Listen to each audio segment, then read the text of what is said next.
नमस्कार. आज आपण एका अशा व्यक्तिमत्वावर बोलणार आहोत ज्यांच्या नावातच एक शक्ती जाणवते, परशुराम. आपल्याकडे त्यांच्याबद्दल बरीच माहिती आहे, काही पौराणिक संदर्भ आहेत. आपण त्यांचं चरित्र, कार्य आणि महत्त्व समजून घेण्याचा प्रयत्न करूया. हो, नक्कीच. भगवान विष्णूंचे 6वे अवतार म्हणून त्यांना ओळखलं जातं आणि त्यांची ओळख म्हणजे तीव्र क्रोध आणि अजोड शस्त्रकौशल्य. पण नुसतं एवढंच नाही. बरोबर. त्यांना शस्त्रधारी ऋषी किंवा ब्राह्मणांचा योद्धा असंही म्हणतात. म्हणजे इथेच एक गंमत आहे. एक्झॅक्टली. ब्राह्मण असून हातात शस्त्र हेच मुळात विचार करायला लावणार आहे. त्यांच्या व्यक्तिमत्वाची गुंतागुंत इथेच दिसते. आणि परशुराम हे नाव, ते सुद्धा त्यांच्या परशु म्हणजे कुऱ्हाडीवरून आलं.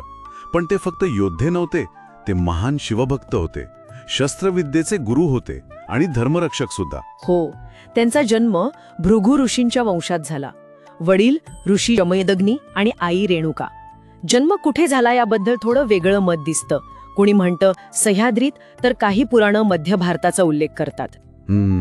पण स्वभावाबद्दल बऱ्यापैकी एकमत आहे, म्हणजे लहानपणापासूनच शूर, धैर्यवान, पण शीघ्रकोपी. अगदी. म्हणजे हे गुण तर होतेच, पण त्यांचं जे सामर्थ्य होतं ते केवळ जन्मामुळे नव्हतं, बरोबर? ते त्यांनी मिळवलं होतं. अगदी बरोबर. त्यांनी भगवान शिवाची खूप कठोर तपश्चर्या केली आणि त्यातून धनुर्विद्या मिळवली. नुसती धनुर्विद्या नाही, तर अनेक अस्त्रशस्त्र, काय म्हणतात त्याला, दिव्यास्त्र सुद्धा मिळवली. म्हणजे तपश्चर्याचं महत्त्व इथे दिसतंय.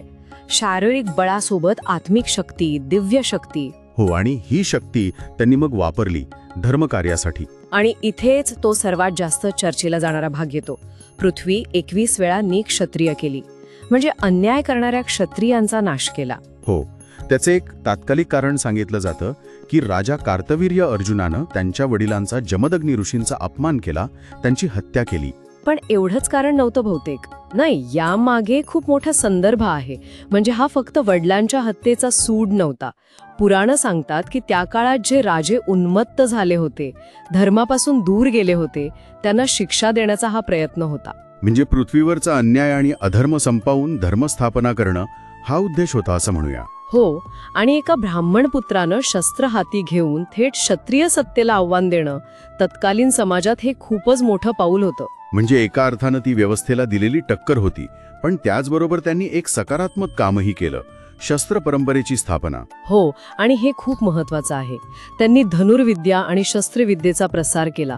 आपण महाभारतात बघतो, भीष्म पितामह, गुरु द्रोणाचार्य, कर्ण, इव्हन एकलव्य सुद्धा, या सगळ्यांवर कुठेतरी परशुरामांचा प्रभाव दिसतो, प्रत्यक्ष किंवा अप्रत्यक्ष. त्यांनी ज्ञानाची एक परंपरा सुरू केली. शस्त्र म्हणजे केवळ संहार नाही, तर धर्मरक्षणाचं साधन आहे, हा विचार त्यांनी दिला. बरोबर. मग रामायणातला तो प्रसंग येतो, सीता स्वयंवर, शिवधनुष्यभंग. श्रीरामानं ते धनुष्य तोडल्यावर परशुराम तिथे आले, खूप रागात, कारण ते त्या धनुष्याचे रक्षण करत होते. इथे गंमत आहे. 2 विष्णू अवतार आमने सामने येतात. जेव्हा परशुरामांना कळतं की श्रीराम हे सुद्धा विष्णू अवतार आहेत, तेव्हा त्यांचा राग शांत होतो. ते तिथून निघून जातात. हा प्रसंग म्हणजे एका युगाकडून दुसऱ्या युगाकडे, एका अवतारी कार्याकडून दुसऱ्याकडे जबाबदारीचं हस्तांतरण, असंही काही जण मानतात. हो, बरोबर. यानंतर परशुरामांची भूमिका जरा बदलते, पण त्यांची कथा इथे संपत नाही. त्यांचं सर्वात मोठं वैशिष्ट्य म्हणजे ते चिरंजीव आहेत, 7 चिरंजीवांपैकी एक. अगदी. पुराणांमध्ये उल्लेख आहे की ते आजही महेंद्रगिरी पर्वतावर तपश्चर्या करत आहेत. आणि भविष्याबद्दलची एक श्रद्धा काय आहे की कलियुगाच्या शेवटी जेव्हा कल्की अवतार येईल, तेव्हा परशुराम त्यांना शस्त्रविद्या आणि धर्मज्ञान देण्यासाठी पुन्हा प्रकट होतील. म्हणजे त्यांची कथा भूतकाळातून थेट भविष्यापर्यंत जोडलेली आहे, ती संपलेली नाही. तर आजच्या चर्चेतून परशुरामांचं एक खूप वेगळं चित्र उभं राहतं.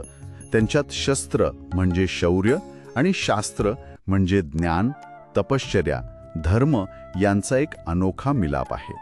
अन्यायाचा प्रतिकार, धर्माचं रक्षण, गुरु-शिष्य परंपरा, या सगळ्याचं ते प्रतीक आहेत. हो, धर्मासाठी त्यांनी दाखवलेली निष्ठा आणि त्यासाठी शस्त्र उचलण्याची तयारी, हा विचार आजही महत्वाचा वाटतो.